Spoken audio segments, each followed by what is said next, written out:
ఈనాటి మన ఈ చర్చాగోష్ఠికి సెమినార్కి మనం ముఖ్య అతిథిగా ఆహ్వానించినటువంటి high court retired justice T Sunil Chowdary గారిని తమ అమూల్యమైనటువంటి సలహాలు సూచనలు అందించవలసిందిగా కోరుతున్నాం. ఈ సమావేశానికి సభాధ్యక్షులు press council AP press council chairman Alapati Suresh గారికి, సామాజిక రాజకీయ విశ్లేషకుడు మహావక్త లక్ష్మీనారాయణ గారికి, చిన్న రైతు కుటుంబంలో పుట్టిన పెద్ద మైండ్ తోటి మంచి విశ్లేషణతోటి గ్రీన్ ఫీల్డ్ వరిగిపోయినటువంటి కిరణ్ గారికి, తిరుపతిరావు గారికి, కొన్ని వందల సంవత్సరాల చరిత్రని ఒక 5 నిమిషాల్లో మనకి మనసుకి హత్తుకునే విధంగా చెప్పినటువంటి సాయి గారికి, నా చిరకాల మిత్రుడు హైకోర్టు సీనియర్ న్యాయవాది ex public prosecutor Posani Venkateswararao గారికి, ప్రింట్ అండ్ ఎలక్ట్రానిక్ మీడియా ప్రతినిధులకి, అమరావతి రాజధాని రైతులకు, సోదరిమణులకి అందరికీ నా నమస్కారం.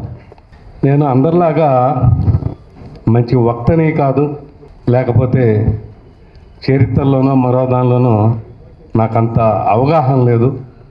నాకు తెలిసింది మాత్రం కేవలం లా మాత్రమే. ఇక్కడ భావ ప్రకటన ఆ ఒక్క విషయం మీద మాత్రమే నేను మాట్లాడదలుచున్నాను. అయితే ముందుగా మీ అందరికీ ఒక చిన్న విషయం. నేను ఏ రాజకీయ పార్టీకి సంబంధించిన వ్యక్తిని కాదు. నేను కేవలం ఒక ఈ భారతదేశ వ్యక్తిని, అలాగనే ఈ ఆంధ్రప్రదేశ్కి చెందినటువంటి ఒక పౌరుని మాత్రమే. భావ ప్రకటన గురించి చెప్పే ముందు మీ అందరికీ ఒక చిన్న కొటేషన్తో స్టార్ట్ చేద్దాం అనుకుంటున్నాను. ఫెడరిక్ డాగ్లెస్ అని ఒక అమెరికన్ సోషియాలజీ మీద మంచి నిష్ణాతుడు. ఆయన 19వ శతాబ్దిలో ఈ ఫ్రీడమ్ గురించి ఈ విధంగా చెప్పాడు. To suppress free speech is a double wrong.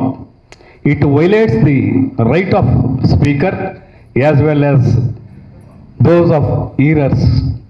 అంటే ఈ స్వేచ్ఛ గురించి ఆయన ఏం చెప్పాడంటే, ఈ స్వేచ్ఛ అనేది లేకపోతే ఇద్దరు వ్యక్తుల హక్కుల్ని భంగం కలిగినట్టు.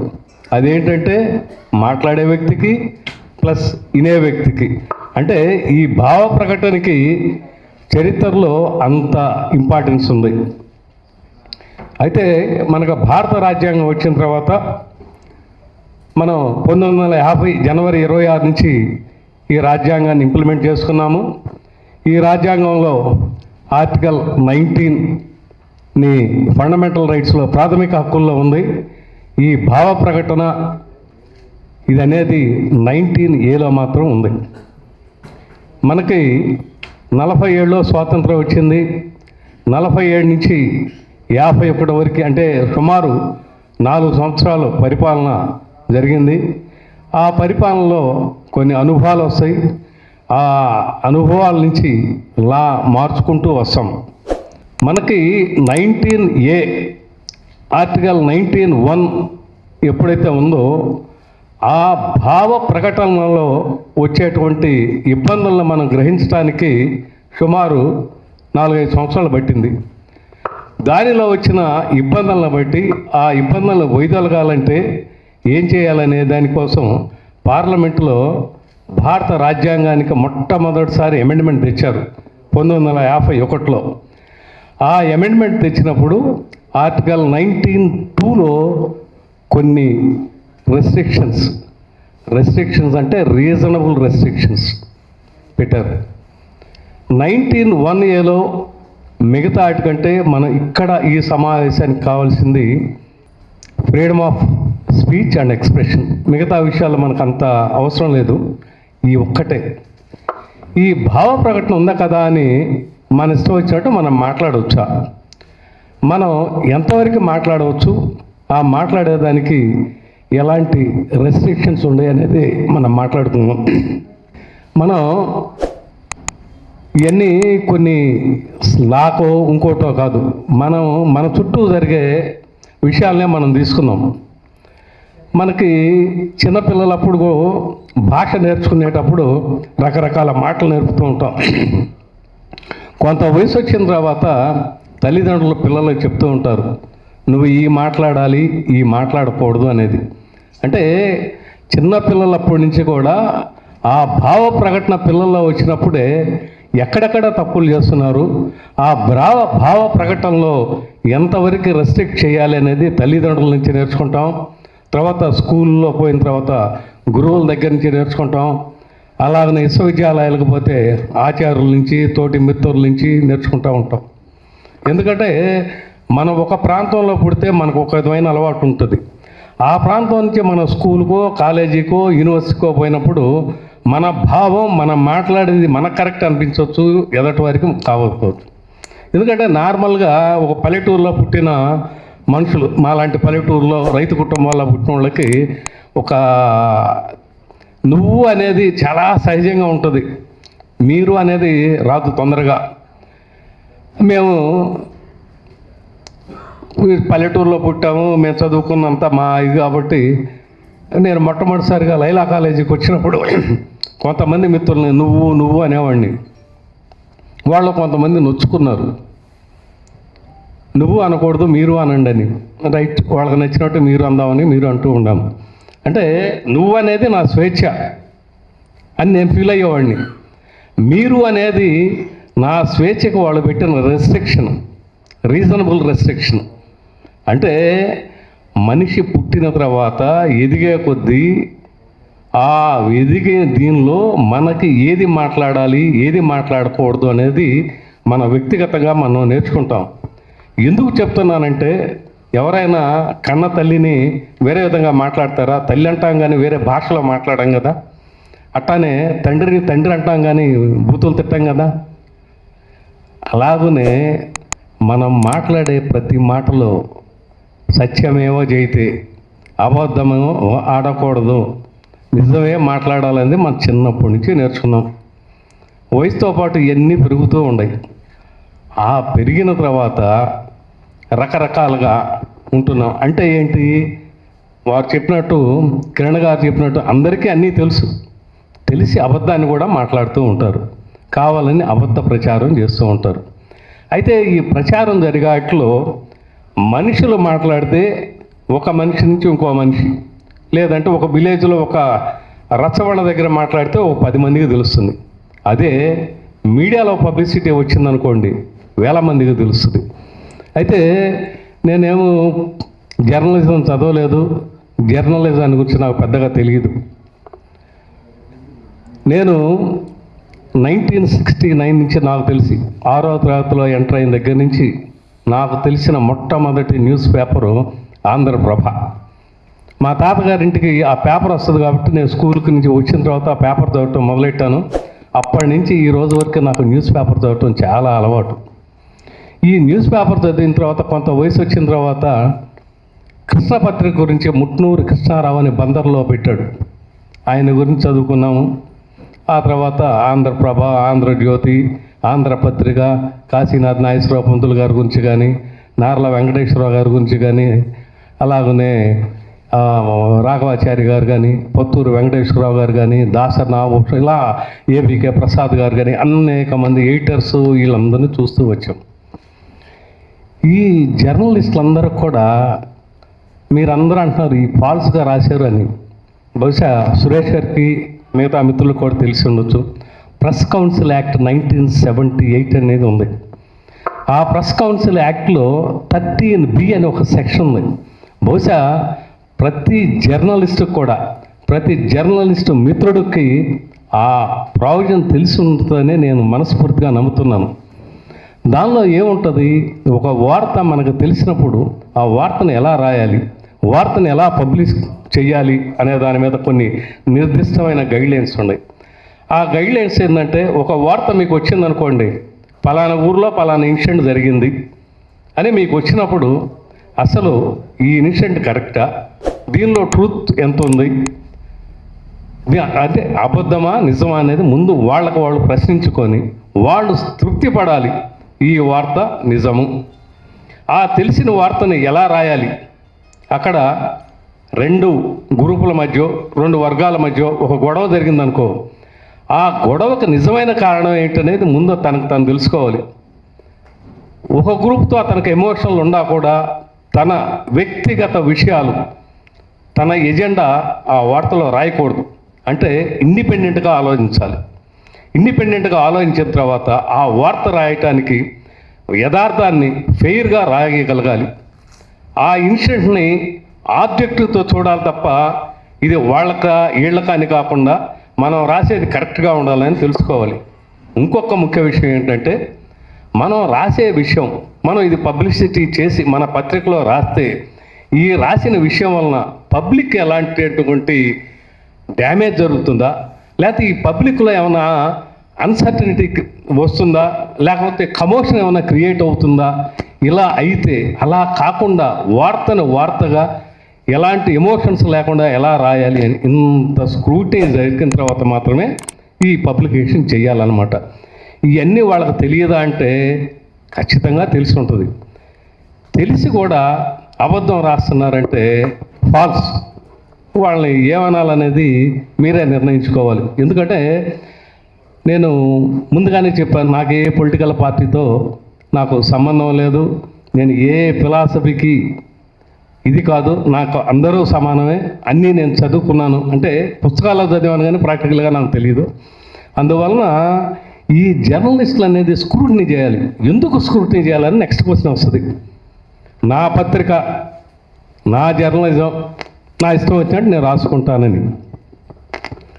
నీవు ఒక భారతీయుడివి, ఒక భారతీయ పౌరుడివి, అది ఒక ఆస్పెక్ట్ అయిన తర్వాత నువ్వు జర్నలిజానికి వచ్చిన తర్వాత నీకంటూ కొంత కట్టుబాటు, నీతి నియమాలు ఇవన్నీ ఉంటాయి. వాటిని ఫాలో కావాలి. ఎందుకంటే ఆ జర్నలిజం అనేది చాలా, నా ప్రకారం అయితే ఈ డాక్టరు ఇలాంటి ప్రొఫెషన్ ఎంత గొప్పదో ఆ జర్నలిజం అనేది కూడా అంత గొప్పది. అంత గొప్ప ప్రొఫెషన్లో మీరు ఉంటూ చిన్న వాటి కోసం అంటే స్క్రూటినీ చేయకపోవటం అనేది తప్పు. అలా స్క్రూటినీ చేసి రాసిన రోజే మీ పత్రిక కానీ మీకు రాసిన దానికి కానీ కొంత విలువ ఉంటుంది. ఎందుకంటే ఇప్పుడు ఎలా తయారైందంటే, అప్పుడప్పుడు ఇవన్నీ చూస్తుంటే గురిజాడ అప్పారావు గారు రాసిన కన్యాశుల్కం గుర్తుకొస్తుంది. ఆ కన్యాశుల్కంలో రామప్ప పంతులు గారు అని ఒక క్యారెక్టర్ ఉంటుంది, చాలామందికి తెలిసి ఉంటుంది. ఆ కన్యాశుల్కాన్ని నేను ఒక 5-6 సార్లు చదివాను విద్యార్థిగా ఉన్నప్పుడే. అందులో ఆయన అంటాడు, రామప్ప పంతులు గారు, చాలా కాలం నాకు దానికి ఆ పదానికి కరెక్ట్ అర్థం తెలియదు, ఎందుకంటే నేను లా కాలేజీలో ఉన్నప్పుడు చదివాను. ఒక పని నేను చేస్తే లౌక్యం, ఒక పని నేను చేస్తే లౌక్యం, అదే పని ఎదుటి వ్యక్తి చేస్తే మోసం. అంటే లౌక్యానికి మోసానికి ఉన్నటువంటి ఆ రెండింటికుండా తేడా తెలుసుకోవడానికి నా అనుభవం, నా వయసు ఇప్పటికీ తెలియదు. అంటే ఏంటంటే ఆ వ్యత్యాసం, అంటే నేను రాస్తే ఇది, అదే ఐటమ్ని ఎదుటోడు రాస్తే కరెక్ట్ కాదనే ఆలోచన ఈనాటి జర్నలిస్టుకు ఉందేమోనన్న అభిప్రాయం నాకుంది. ఈ రాసినందువల్ల ఏమైంది అని అంటే, ఇక్కడ మనం కాదు, మనం మన నెక్స్ట్ జనరేషన్, రాబోయే తరాలకి మనం అందించిన వాళ్ళకు మంచి చేసిన వాళ్ళు అవ్వాలి తప్ప రాబోయే తరాలకి చెడు చేస్తే చరిత్ర మనని క్షమించదు, చరిత్రహీనులుగా మిగిలిపోతాం. అందుకని ఈ 19లో మాకెంత ఫ్రీడమ్ ఆఫ్ స్పీచ్ ఇవన్నీ ఉన్నాయి, మా ఇష్టం వచ్చినట్టు రాస్తామంటే కుదరదు. 1901లో మీకు ఎంత రైట్ ఇచ్చారో 1902లో రెస్ట్రిక్షన్స్ ఉన్నాయి. నీకు హక్కు కాదు, హక్కుతో పాటు బాధ్యత ఉంది. ఆ హక్కుని బాధ్యతని సమన్వయం చేసుకొని పత్రికల్లో నిజాన్ని రాసిన రోజు మనకు సమాజానికి మేలు చేసిన వాళ్ళు ఉంటాం. అంతేగాని ఏది పడితే అది రాయటం, మరి లక్ష్మణ గారు అన్నంత ఫ్రీగా నేను కొన్ని విషయాలు చెప్పలేకపోవచ్చు. మీడియా గురించి వారు చాలా చక్కగా నా మనసులో ఏదైతే ఉందో, అంటే నేను గొప్పనే కాదు, నాకుండా ఆయన ముందు అభిప్రాయం వ్యక్తపరిచారు.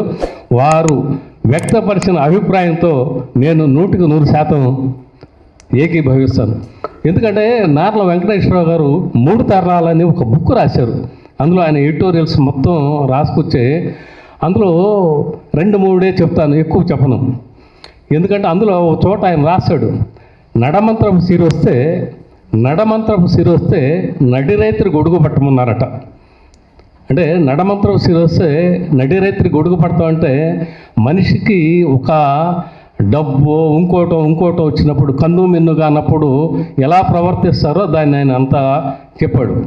దానిలోనే ఆయన ఇంకొక చోట రాశాడు, ఈరోజు మన పత్రికలో ఏ పత్రికలోనైనా ఒక విషయాన్ని రాసినప్పుడు ఆ రాసిన విషయం కరెక్ట్ కాదు, ఇది తప్పు అని గ్రహించినప్పుడు నెక్స్ట్ డే మనం పత్రికలో మేము పలానా రోజు పలానా ఐటెంలో పలానా రాశాము, ఆ తర్వాత మాకు తెలిసింది ఈ రాసిన ఐటెం కరెక్ట్ కాదు, ఆ వార్త కరెక్ట్ కాదు, అలాంటి వార్త రాసినందుకు మేము చింతిస్తున్నాం, పాఠకులంతా తెలుసుకోవాలి అని ఆయన చెప్పాడు. అంటే ఆ రోజుల్లో ఆ జర్నలిజం అనేది ఎంత గొప్పగా ఉందంటే అలాంటి మోరల్స్ రాయాలి. ఎందుకంటే 1902లో మీకు రెస్ట్రిక్షన్స్ ఉన్నప్పుడు ఎలా జర్నలిస్ట్ రాయాలనే దానికి యాక్యురసీ ఉండాలి. పైపెచ్చు మీకున్న రెస్ట్రిక్షన్లో పబ్లిక్ ఆర్డర్ అని ఒకటి ఉంటుంది. పబ్లిక్ ఆర్డర్ అంటే మనం ఈ అబద్ధపు వార్త రాసామనుకోండి, ఈ అబద్ధపు వార్త రాసినప్పుడు సమాజంలో ఎలాంటి అవకతవకలు దొరుకుతాయి, సమాజం మీద ఎంత బ్యాడ్గా ఉంటుంది, అంటే యాడ్వర్స్ ఎఫెక్ట్ ఉంటుంది అనేదాన్ని ఆలోచించాలని అది ఒక రెస్ట్రిక్షన్ ఉంది. రెండోది మొరాలిటీ, అంటే నువ్వు రాసే వార్త కూడా నీతి నియమాలకి కట్టుబడిగా ఉండాలి. ఇవన్నీ కూడా నేను చెప్పాను, నా సొంత వర్డ్స్ కాదు, దానిలో ఉండటువంటిది. లేకపోతే సుప్రీంకోర్టు జడ్జిమెంట్లో 1950 నుంచి ఈ రోజు వరకు చెప్పిన జడ్జిమెంట్లో సారాంశం మాత్రం నేను చెప్తున్నా. రాసే వార్త పబ్లిక్ ఆర్డర్ కానీ, డీసెన్సీకి కానీ, మొరాలిటీకి కానీ, లేకపోతే కంటెంప్ట్ ఆఫ్ కోర్టు కాకూడదు. వారు రాసే వార్త డిఫేమ్ చేయడానికి, ఎదట వ్యక్తిని డిఫేమ్ చేయడానికి రాయకూడదు. అలానే ఒక వర్గాన్నో ఒక ప్రాంతాన్నో ఒకళ్ళను కించపరిచే విధంగా కూడా ఉండకూడదు. That is called journalism. అది ఉన్న రోజే మీకు అవుతుంది. కానీ మా ఇష్టం వచ్చినట్టు మేము రాస్తాము అని అంటే చట్టం తన పని తను చేసుకుపోతుంది. చట్టం తన పని తను చేసుకుపోవాలంటే నేను కాదు వేరే వాళ్ళు చెయ్యాలి అని అనుకుంటే అది చాలా తప్పు. నాకు సినిమాలు చూడటం కూడా, నాకు సినిమా చూసే అలవాట్లు బాగున్నాయి. కొన్ని సినిమాలు చాలా మనిషి మీద ప్రభావం ఉంటాయి. ఆ ప్రభావం ఎలాంటిదంటే మా భూమి కాదు, సినిమా పేరు గుర్తు రావట్లేదు. ఆ సినిమాలో ఆ రోలు గుమ్మడి గారు వేశారు. అది సమ్వేర్ 1973 or 74లో వచ్చిన మూవీ. చెప్తాను ఈ మూవీలో, ఎవరో వస్తారని ఏదో చేస్తారని నిదురు మరిచి నిదురుపోకుమా. అలా అంటే ఇవన్నీ నేను కాదు, నా డ్యూటీ కాదు. ఒక ప్రాంతాన్ని గురించి విమర్శిస్తున్నారు కాబట్టి నేను ఆ ప్రాంత పౌరుని కాదు కాబట్టి నేను విమర్శించాల్సిన, దాన్ని తిప్పికొట్టాల్సిన అవసరం లేదు అనే భావం లేకుండా మన సాయి గారు అన్నట్టు మాది ఫస్ట్ నేను భారతీయుడిని. వారు చెప్పిన ఒక్క డైలాగ్ మాత్రం మనసులో ఎక్కడ తగలాలో అక్కడ గట్టిగా తగిలింది. అదేంటంటే నాది, నా ఆంధ్రదేశానికి మొట్టమొదటి రాజధాని, ఆ రాజధానిని ప్రొటెక్ట్ చేయాల్సిన మా బాధ్యత అనేది సాయి గారు చెప్పింది మాత్రం హ్యాట్సప్ సార్. ఈ లీగల్గా చూసుకున్నా ఇంకోటి చూసుకున్నా కూడా ముందు మనం ఏంటంటే మన బాధ్యత మనం గుర్తుపెట్టుకోవాలి. ఇది ఇంకొక అడుగు ముందుకేస్తే మీ అందరూ చాలా బాధపడిపోతున్నారు, ఏదో అబద్ధ ప్రచారం చేస్తున్నారు ఇది అని. కాకపోతే ఇంకొకటి ఏంటంటే ఈ కొంతమందికి ఏంటంటే వాళ్ళ అప్లికేషన్స్ వలన అనేక కారణాలతోటి చెడును కూడా సమర్థించే మనుషులు సమాజంలో ఉండరు. అయితే ఆ చెడు ఎంతవరకు పోయిందంటే వాళ్ళు దహనం అవుతున్నా కూడా దాన్ని ఫాలో అవుతూ ఉంటారు. అలాంటి వారిని మనం మార్చలేము. అలాంటి వారు కాకుండా మన ఎటు చెందకుండా మధ్యవర్తులనాలో లేకపోతే న్యూట్రల్గా ఉండే మనుషులు ఉంటారు, తటస్థులు. మీ బాధ్యత ఏంటంటే ఆ తటస్థుల మైండ్లో ఇలాంటి పొల్యూషన్ పోకుండా చేయాల్సిన బాధ్యత పత్రికల మీద, అదేవిధంగా సోషల్ వర్కర్స్ మీద, ఈ పొలిటికల్ ఎనలిస్టులు అంటే పొలిటికల్ ఎనలిస్టుల మీద కొన్ని సందర్భాల్లో వాళ్ళు ఎలా యాక్ట్ అవుతారో నేను చెప్పలేను. కానీ ఎలాంటి రాగద్వేషాలు, ప్రాంతీయ అభిమానాలు, కులాభిమానాలు ఇలాంటి ఏమీ లేకుండా ఉండే వ్యక్తుల చేత ప్రచారం చేయించాలి. అంటే ఒక ముసుగు తొడుక్కొని ఏదన్నా చెప్తే జనాలు నమ్మే పరిస్థితి ఈరోజు లేదు. ఎందుకంటే మనం ముసుగేసుకోవచ్చు, మన ముసుగనక మన ఏముంది అనేది ప్రజలు గ్రహిస్తున్నారు. అలా కాకుండా ఎలాంటి అప్లికేషన్స్ లేకుండా సమాజం కోసం ఎవరైతే పనిచేస్తూ ఉంటారో వారి చేత ప్రచారం చేయాల్సిన అవసరం ఎంతైనా ఉంది. ఈ అబద్ధాన్ని 10 సార్లు చెప్తే నిజం అనుకునే పరిస్థితి కూడా ఉండొచ్చు. ఆ అబద్ధాన్ని ముందుగానే ఖండించి అసలు నిజం అనేది ఏందో చెప్పగలిగిన రోజు ఈ అబద్ధ ప్రచారాలకి తగ్గిపోతాయి. అలా అబద్ధ ప్రచారాలు చేస్తున్నారని మనం మానసికంగా భయపడతాము లేకపోతే భంగపడతాము చేయకుండా దాన్ని ఎదిరించడానికి ఎలాంటి మార్గాలు ఉన్నాయో అవన్నీ అన్వేషించి వాటినన్నిటినీ ఫాలో కావాలని మీ అందరినీ కోరుకుంటూ, మరి నేను ఎప్పుడు ఇలాంటి మీటింగ్ నేను ఎప్పుడు అడ్రస్ చేయలేదు. మా జీవితం అంతా న్యాయవాద వృత్తిలోనే మా అంతా 4 గోళ్ల మధ్య ముసుగేసుకొని బ్రతికాము. 40 ఏళ్ళు తర్వాత మొట్టమొదటిసారి నా జీవితంలో ఒక పబ్లిక్ని అడ్రస్ చేయడానికి ఏదో మా మిత్రుడు పోసాని దీనివల్ల వచ్చాను. నేను ఏదన్నా చిన్న తప్పులు కానీ నేను మాట్లాడిన దానిలో ఉంటే దయచేసి క్షమించండి. ఈరోజు మాత్రం చాలా ఆనందంగా ఉంది. కాలేజీలో అంటే ఈ పక్కనే మా లైలా కాలేజీలో నేను చదువుకున్నాను, తర్వాత యూనివర్సిటీలో చదివాను.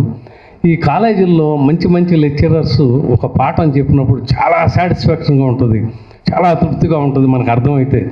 ఈరోజు చాలామంది గురువులను చూశాను ఈ డయాస్ మీద, వాళ్ళందరినీ గురువులుగానే ట్రీట్ చేస్తూ మా ముందు ఉన్నటువంటి ఎవరైనా పత్రికా ప్రతినిధులు వీళ్ళు ఉంటే మిమ్మల్ని కూడా గురువులుగానే భావిస్తున్నాను. అయితే గురువుల బాధ్యత ఏంటంటే విద్యార్థులను చెడగొట్టకూడదు. విద్యార్థులు బాగు చేయకపోయినా విద్యార్థులను చెడగొట్టొద్దు. మీరు సమాజాన్ని బాగు చేయకపోయినా సమాజాన్ని చెడగొట్టొద్దని, సమాజాన్ని బాగు చేయడానికి మీ వంతు కృషి చేయాలని మీ అందరినీ కోరుకుంటూ, ఒక్క చిన్న విషయం నేను సాయి గారితో కూడా చెప్పాను.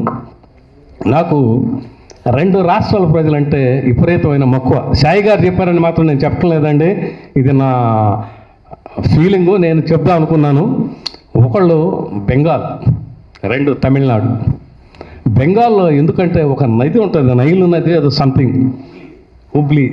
ఆ నదికి 2 పక్కల 2 రకాలైన వ్యక్తులు ఉంటారు. ఓ పక్క రెబిలియన్స్ ఉంటారు, రెండో పక్క ఫిలాసఫర్స్ ఉంటారు. ఆ నదికి 2 పక్కల. ఇదంతా మా గురువుల దగ్గర నుంచి నేను నేర్చుకుందేనండి. వారికి వారి రాష్ట్రం మీద మక్కువ చాలా ఎక్కువ. నాకు రాజకీయాల్లో గురించి తెలుసుకుంటూ ఉంటాను. గనీకాంత్ చౌదరి అని ఒక ఆయన రైల్వే మినిస్టర్గా చేశారు, మీకు చాలామంది తెలుసుంటారు అనుకుంటున్నాం. వారు రైల్వే బడ్జెట్ చాలా కాలం ప్రవేశపెట్టారు. సగం రైల్వే బడ్జెట్ బెంగాల్కి ఇచ్చేవాడు. అట్లానే తమిళనాడులో ఏ మినిస్టర్ అన్నా కానివ్వండి, డిఎంకే కానివ్వండి, అన్నా డిఎంకే కానివ్వండి, కాంగ్రెస్, ఏ పార్టీ అన్నా కానివ్వండి, పార్టీలతో సంబంధం లేదు. వారి రాష్ట్రానికి వచ్చే లెజిటిమేట్ రైట్ కోసం పార్లమెంట్లో ఫైట్ చేస్తారు. వాళ్ళల్లో వాళ్ళు తనుకుంటారు, కానీ పక్క వచ్చిన తర్వాత వాళ్ళు అవుతారు. మీరు కనుక అబ్జర్వ్ చేస్తే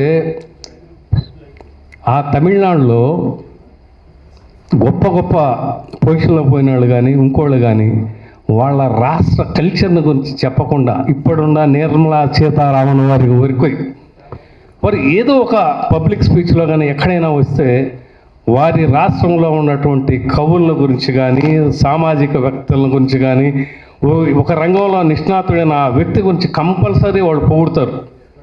కానీ మన తెలుగు ప్రజల్లో ఉన్న దౌర్భాగ్యం ఏంటంటే మనం పొగుడుకోము. ఎందుకంటే అది మరి ఎక్కడుందో ఆ లోపం తెలియదు.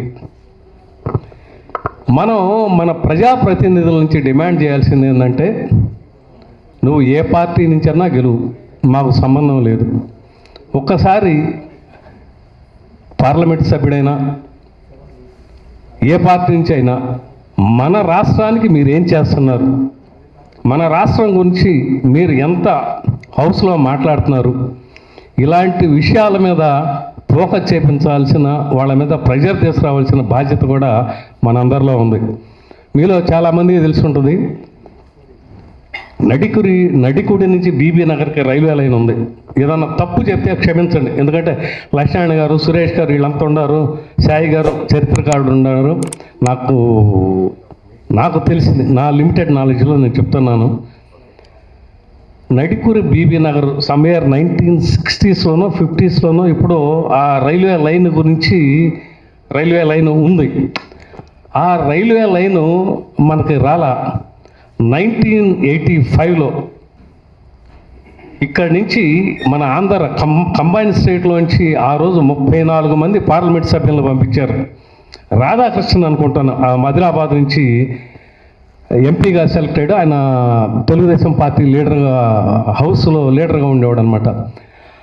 వాళ్ళు కామన్గా ఫైట్ చేసి ఆ నడికుడి బీబీ నగర్ ఆ రైల్వే లైన్కి ఆ పనులు ప్రారంభానికి అప్పుడు జరిగింది, తర్వాత స్లోగా వచ్చింది. అలాగనే మనం ఇక్కడ ఉన్న సమస్యలు చాలా ఉన్నాయి. దానిలో ఏమన్నా పనికి మాలినవి ఉంటే ఇక్కడే మర్చిపోండి, ఏదైనా పనికొచ్చేది ఉంది అనుకుంటే గుర్తుపెట్టుకోండి, ఏదైనా తప్పు మాట్లాడితే క్షమించండి. ఎందుకంటే నేను పెద్ద పబ్లిక్ స్పీకర్ని కాదు, ఇది మొట్టమొదటిసారిగా నేను పబ్లిక్ని అడ్రస్ చేయడం. ఇంత సమయం ఇచ్చినందుకు మీ అందరికీ శిరస్సు.